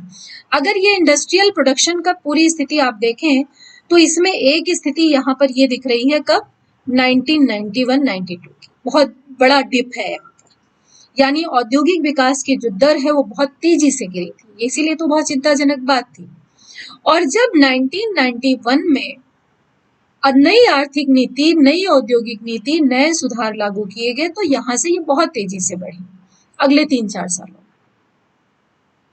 और इसमें अप एंड डाउन्स तो आते रहे समय के साथ साथ, जैसे 2001-2 में एक बड़ा डिप आया जहां औद्योगिक विकास की दर जो है वो केवल 2.8% रह गई, लेकिन फिर इसके बाद ये तेजी से बढ़ी। फिर एक 2008 में एक मंदी का दौर आया था, अगर आपको याद हो, पूरे विश्व में आया था, जिसका असर भारत पर भी पड़ा था औद्योगिक उत्पादन पर। उसके बाद ये 12-13 में एक बड़ा डिप आया जहां पर औद्योगिक वृद्धि जो है वो 1% की रह गई। इसके बाद 12वीं पंचवर्षीय योजना में जो वृद्धि हुई वो मैं आपको अगले लेक्चर में बताऊंगी।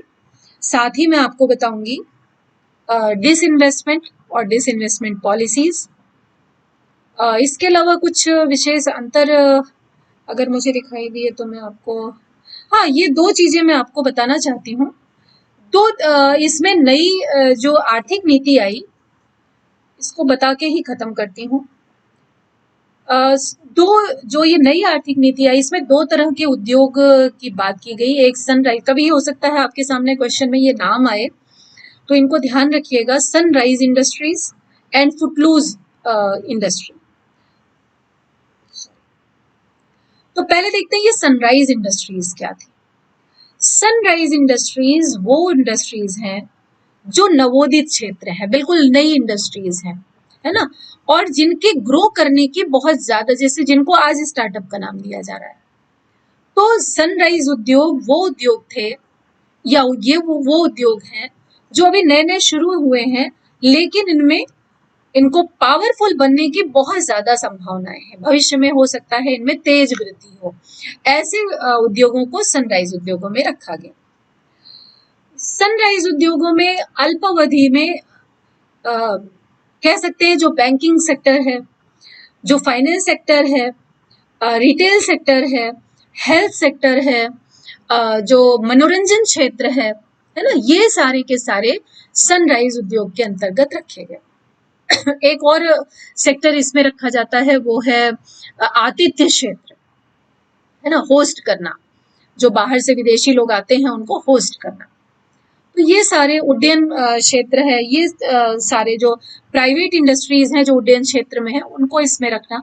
तो इन सब में ये कहा गया कि अभी नई है लेकिन इनमें वृद्धि की बहुत संभावनाएं हैं। एक फुटलूज इंडस्ट्रीज क्या है? फुटलूज नाम से क्लियर है, जो स्वच्छंद है, फ्री है। ऐसे उद्योग जो इंडस्ट्रियल फैक्टर्स जैसे संसाधन और परिवहन से प्रभावित हुए बिना एक जगह, बिना किसी भी जगह उनको हम स्थापित कर सकते हैं, यानी जिन पे परिवहन का कोई बहुत फर्क नहीं पड़ता और जो बहुत रिसोर्सेज से बहुत ज्यादा प्रभावित नहीं होते, क्योंकि ये या आप यूं कह सकते हैं कि जैसे असेंबलिंग वाली जो इंडस्ट्रीज होती हैं उसको इसके अंतर्गत रखा जाता है, यानी बाहर से सारे असेंबलिंग पार्ट ले आए और यहाँ पर उनको असेंबल करके एक प्रोडक्ट बना दिया। ऐसी इंडस्ट्रीज को कहते हैं फुटलूज इंडस्ट्री। तो जैसे हीरा उद्योग है, कंप्यूटर चिप उद्योग है, इन सबको भी इसके अंतर्गत फुटलूज में रखा जाता है। कंप्यूटिंग को रखा जाता है, सूचना प्रौद्योगिकी को इसमें रखा जाता है। तो इस तरह की जो इंडस्ट्रीज हैं। तो आज मैं, समय हो गया है काफी, तो आज मैं अपना लेक्चर यहीं पर समाप्त कर रही हूँ और डिसइन्वेस्टमेंट जो है वो मैं आपको कल शुरू करूंगी। विनिवेश नीति और विनिवेश से संबंधित जो भी चीजें होंगी वो मैं आपको कल बताऊंगी। तो थैंक यू सो मच बच्चों, मैं अब अपनी स्ट्रीमिंग खत्म कर रही हूँ। खुशी अग्रवाल,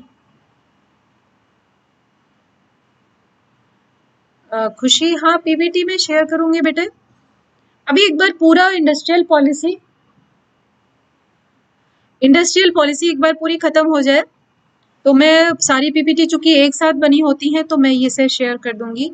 पीडीएफ मेरे पास नहीं है, मैं कोई पीडीएफ नहीं बनाती, मैं पीपीटी बनाती हूँ और पीपीटी के जो नोट्स होते हैं मैं खुद आपको प्रेजेंट करती हूँ। तो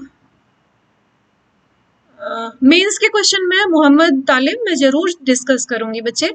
एक बार पहले खत्म हो जाए ये पूरा टॉपिक, फिर मेंस में जो क्वेश्चन आए हैं और उनको कैसे लिखते हैं उसको लिखने का तरीका मैं जरूर बताऊंगी आपको।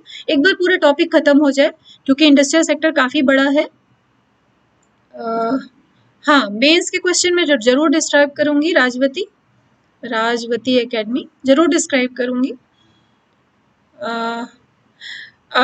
वैशाली, किसी एक किताब से पढ़ करके तो आप यूपीएससी कभी नहीं निकाल सकते।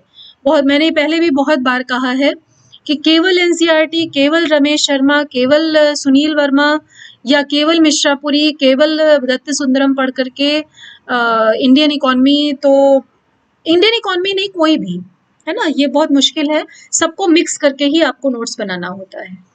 जैसा मैं पीपीटी जब मैं अपनी बनाती हूँ तो मैं सारी किताबों से छांट करके जो इम्पोर्टेंट पॉइंट्स हैं वो मैं इकट्ठा करती हूँ और इकट्ठा करके इंक्लूड करती हूँ। तो किसी एक से बताने से आपको कोई फायदा नहीं होगा, ठीक है। तो हाँ, डिसइन्वेस्टमेंट और प्राइवेटाइजेशन में डिफरेंस में नैमिष दीक्षित मैं जरूर बताऊंगी क्योंकि ये कई बार पूछा गया है। बच्चे पॉलिटी की क्लास तरन्नुम, मुझे नहीं पता।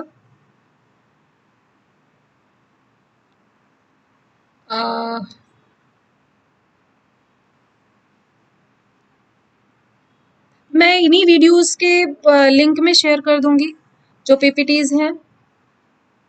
ओके बच्चे, जिस समय लाइव चल रहा होता है उस समय मैं चूंकि मेरी स्क्रीन पर मेरी पीपीटी चल रही होती है तो मैं आपके कमेंट्स नहीं पढ़ पाती हूँ, है ना। तो अभी मैंने पीपीटी बंद कर दी है तो मुझे आपके कमेंट्स पढ़ने में आ रहे हैं।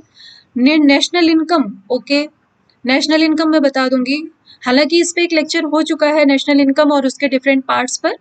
अगर आप प्लेलिस्ट में जाएंगे चैनल के तो इकोनॉमिक्स की जो प्लेलिस्ट होगी उसमें आपको मिल जाएगा, है ना। अगर आप उसमें ढूंढेंगे तो आपको मिलेगा और अगर नहीं मिलता है तो आप कमेंट्स में डाल दीजिएगा। मैं जैसे ही इंडस्ट्रियल सेक्टर खत्म होगा तो जो इम्पोर्टेंट टॉपिक्स आप लोग कहेंगे मैं उसे दोबारा से बता दूंगी। ओके, नेशनल इनकम बता दूंगी मनीषा, नो प्रॉब्लम। ठीक है बेटा, जय हिंद जय भारत। ठीक है, नेशनल इनकम में एक बार दोबारा से रिवाइज करा दूंगी। तो अभी आज खत्म करते हैं क्योंकि काफी लंबा समय हो गया है। तो ठीक है बच्चों, अपना ध्यान रखिए। जय हिंद जय भारत, स्वस्थ रहिए, तैयारी करते रहिए मेहनत से और ईश्वर से प्रार्थना है कि वो आपको सफलता दे। Thank you so much.